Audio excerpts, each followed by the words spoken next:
राजा विक्रम और बेताल की छोटी कहानी। राजा विक्रमादित्य अपनी बहादुरी और न्यायप्रियता के लिए प्रसिद्ध थे।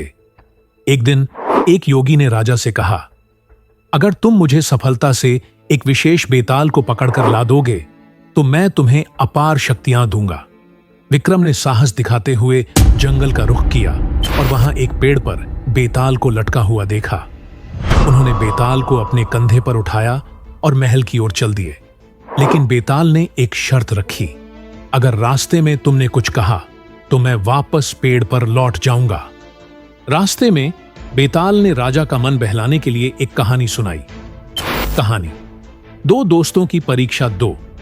राजकुमार अर्जुन और विक्रांत घनिष्ठ मित्र थे। दोनों ने एक ही लड़की सुमति से विवाह करने का वादा किया था। समय बीतता गया और दोनों अपनी अपनी जिंदगी की व्यस्तताओं में लग गए। लेकिन सुमति का रिश्ता किसी हादसे के कारण टलता रहा। एक दिन अर्जुन को खबर मिली कि सुमति गंभीर रूप से बीमार है। वह तुरंत उसकी सेवा के लिए पहुंचा और दिन रात उसकी देखभाल में लग गया। बाद में विक्रांत को भी उसकी बीमारी की खबर मिली और वह भी उसे देखने आया। लेकिन तब तक सुमति का स्वास्थ्य बेहतर हो चुका था। अब सवाल यह है, इन दोनों में से सुमति के प्रति अधिक वफादार कौन था? अर्जुन, जिसने शुरू से उसकी सेवा की, या विक्रांत जो अंत में उससे मिलने आया?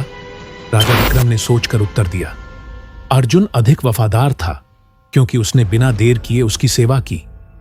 विक्रांत का आना तब हुआ जब जरूरत कम हो चुकी थी। जैसे ही राजा ने उत्तर दिया, बेताल जोर से हंसते हुए बोला, तुमने बोल दिया, अब मैं वापस पेड़ पर जाऊंगा। और वह उड़कर फिर से पेड़ पर जा बैठा। लेकिन राजा विक्रम ने हार नहीं मानी और एक बार फिर बेताल को पकड़ने निकल पड़े। कहानी का सबक, सब्र और इस्तिकामत से किसी भी मुश्किल हदफ को हासिल किया जा सकता है।